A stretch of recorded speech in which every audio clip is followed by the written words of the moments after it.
بہلول کا نام تو اپنے ضرور سنا ہوگا، جنہیں بہلول دانا بھی کہا جاتا ہے۔ ان کا کوئی گھر ٹھکانہ نہیں تھا، شہر میں ننگے پاؤں پھرتے اور جس جگہ تھک جاتے وہیں ڈیرا ڈال لیتے۔ بعض لوگوں نے انہیں مجذوب بھی لکھا ہے کیونکہ وہ عشق الہی میں گم اور ارد گرد کے ماحول سے بے خبر ہوتے تھے۔ بہت کم لوگوں کی طرف التفات کرتے، لیکن جب کبھی عوام الناس کی طرف منہ کرتے تو حکمت و دانائی کی بہت ہی عجیب و غریب باتیں کرتے۔ کوفہ میں پیدا ہونے والے بہلول کا اصل نام وہب بن عمرو اور تعلق عرب قبیلے بنو امان سے تھا۔ ان کے والد چھٹے امام جعفر الصادق کے شاگرد تھے، لیکن کچھ وقت ساتویں امام موسیٰ کاظم کی صحبت میں بھی گزارا۔ بہلول کا شمار بھی امام موسیٰ کاظم کے پیروکاروں میں ہوتا تھا۔ جب خلیفہ ہارون الرشید نے امام موسیٰ کاظم کو قید کرنے کے بعد ان کے تابعین کے خلاف کارروائیاں شروع کی تو وہ اور کچھ دوسرے لوگوں نے امام سے قید خانے میں ملاقات کر کے آئندہ لائحہ عمل کے لیے ہدایات مانگے۔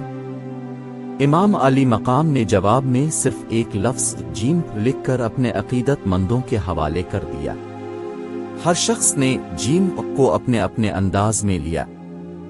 کچھ نے اسے جلا وطن سمجھا اور بعض نے اس کے معنی جبل یعنی پہاڑوں میں روپوشی لیا، لیکن وہب نے اسے جنون یعنی مجنونیت میں تبدیل کر دیا۔ انہوں نے اپنی شاہانہ زندگی ترک کی اور پھٹے پرانے کپڑے پہن کر گلیوں میں نکل آئے۔ خلیفہ ہارون الرشید سے ان کی ملاقات 188 ہجری میں خلیفہ کے سفر حج کے دوران کوفہ میں ہوئی، جس کا ذکر امام ابن کثیر نے بھی کیا ہے۔ بہلول نے ہارون کو جو نصیحتیں کی ان سے متاثر ہو کر وہ انہیں اپنے ساتھ بغداد لے آیا، اور پھر بہلول کا ٹھکانہ بغداد کی گلیاں ہی رہی۔ بہلول کا مزار بھی بغداد میں ہی ہے، جس کے ایک گوشے کے بارے میں مشہور ہے کہ وہاں سکھ مذہب کے بانی گرو نانک نے چلہ کاٹا تھا۔ کہتے ہیں کہ ایک دن بہلول دریائے دجلہ کے کنارے بیٹھے گیلی ریت کی ڈھیریاں بنا رہے تھے، اور ہارون الرشید کی چہیتی ملکہ زبیدہ اپنے محل کے جھروکے سے بڑے انہماک کے ساتھ انہیں دیکھ رہی تھی۔ وہ مٹی کی ڈھیری بناتے اور پھر خود ہی اسے مسمار کر دیتے۔ ملکہ جھروکے سے اتر کر اپنی سہیلیوں کے ہمراہ دریا کنارے آ گئی اور پوچھا، کیا کر رہے ہو بہلول؟ بہلول نے ادائی بے نیازی سے کہا، جنت کے محل بنا رہا ہوں۔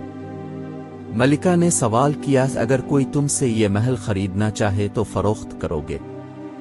بہلول نے کہا، ہاں ہاں، کیوں نہیں، میں بناتا بھی ہوں اور فروخت بھی کرتا ہوں۔ ملکہ نے پوچھا، بتاؤ ایک محل کی قیمت کیا ہے؟ بہلول نے بے ساختہ کہا، 3 درہم، بعض لوگوں نے 1 درہم بھی لکھا ہے۔ ملکہ کے حکم پر بہلول کو 3 درہم اسی وقت ادا کر دیے گئے۔ یہ واقعہ ملکہ نے اپنے شوہر خلیفہ ہارون الرشید کو بتایا، جسے خلیفہ نے مذاق میں ٹال دیا، لیکن رات کو ہارون نے خواب میں جنت کے مناظر دیکھے، جن میں آبشاروں اور مرغزاروں کے علاوہ خوبصورت محلات بھی شامل تھے۔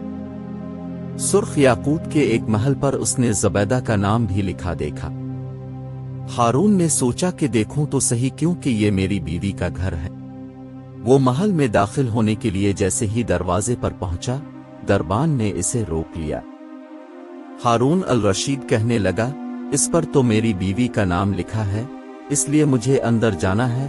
دربان نے کہا، نہیں، یہاں کا دستور الگ ہے، جس کا نام ہوتا ہے صرف اسی کو اندر جانے کی اجازت ہے، لہذا آپ کو داخل ہونے کی اجازت نہیں۔ جب دربان نے ہارون کو پیچھے ہٹایا تو اس کی آنکھ کھل گئی، لیکن بیدار ہونے پر خیال آیا کہ اللہ تعالیٰ نے زبیدہ کے حق میں بہلول کی دعا قبول کر لی ہے، چنانچہ وہ ساری رات اسی افسوس میں کروٹیں بدلتا رہا۔ اگلی شام وہ بہلول کو تلاش کرتا دریا کنارے پہنچ گیا۔ بہلول ایک جگہ بیٹھے اسی طرح مکان بنا رہے تھے۔ ہارون نے پوچھا، کیا کر رہے ہیں؟ بہلول نے کہا، جنت کے محل بنا رہا ہوں۔ ہارون نے پوچھا، بیچو گے؟ تو بہلول نے کہا، ہاں ہاں، کیوں نہیں، میں بناتا بھی ہوں اور فروخت بھی کرتا ہوں۔ ہارون نے سوال کیا کہ بتاؤ ایک محل کی قیمت کیا ہے؟